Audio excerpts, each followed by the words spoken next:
Welcome to the hottest movie review on the internet today, the A-List Review.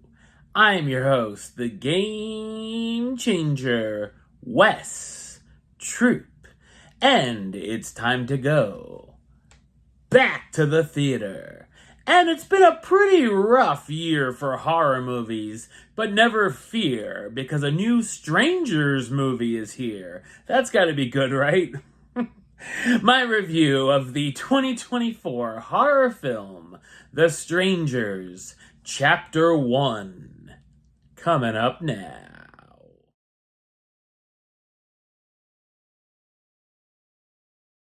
After their car breaks down in an eerie small Oregon town, a young couple, Maya and Ryan, are forced to spend the night at a remote cabin Airbnb.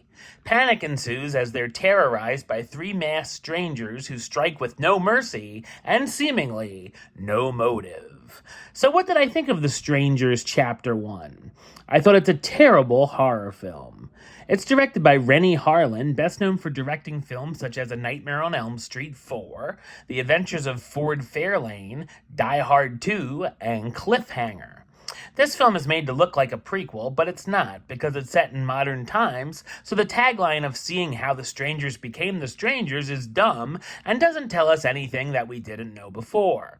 This is a relaunch of the series that will be the first part of a new trilogy based on the original 2008 film. Based being a very kind word. The ending of this film literally ends with a title card that says, "To be continued." Well, I hope that they have more original ideas than this, because it could actually be worse than Blumhouse's Halloween trilogy. If you sense like this feels familiar, if you've seen the original film, you've basically seen this one, but executed in every worst way possible, as it's a beat-for-beat rehash of what we've seen before. It's like they took the script of the first film, made a few quick changes, and turned it back into the studio, passing it off as a new film. There's no tension, suspense, and absolutely nothing scary to be found, and they've turned these three creepy horror killers, iconic to some, into jokes. I'm tired of talking about the horror movie 101 textbook and all the usual cliches, but boy, do we get all the greatest hits here. Lame jump scares, the victims falling down while running, the killers running in front of the camera, hiding in the shed, the car breaking down in a small town full of weird locals, cell phones getting broken because they're laying out in the open, times the couple could have gotten the upper hand on the strangers, and of course, the killers popping up behind characters when they weren't there a second before. And many, many more. We're supposed to believe that these masked killers are just three humans, but at this point they have to have some sort of supernatural powers with the ways they appear, disappear, and reappear. I know some have said that they were mad that the killers really don't do much in the original film. Well, wait till you get a load of this one, as even the strangers look bored. The dialogue is awful and doesn't sound like anything that would come from the mouths of actual humans. The only decent dialogue comes from the mostly mute killers, which we've heard before. I'd actually like to see someone say Tamra is home, come on in, and I'll get her for you, and see where that goes. Of course, our heroes are paper-thin and bland, and we don't really care if they survive or not. Its 90-minute runtime feels more like 900 minutes and is painfully slow.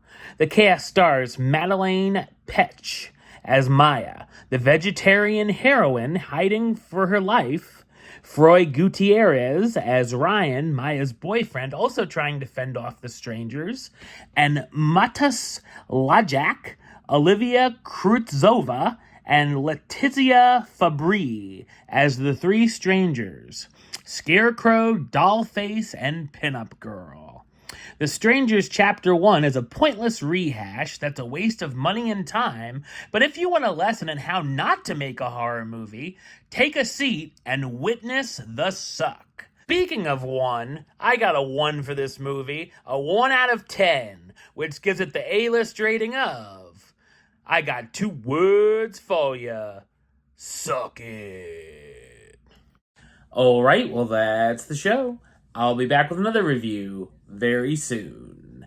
But until then, don't forget to like, comment, and subscribe right here on YouTube. YouTube.com/Westside515. Like the show on Facebook, Facebook.com/WestTroupeAlist. And of course, you can follow me on the Instagram and Letterboxd at WestAlist. Until next time, Troop out.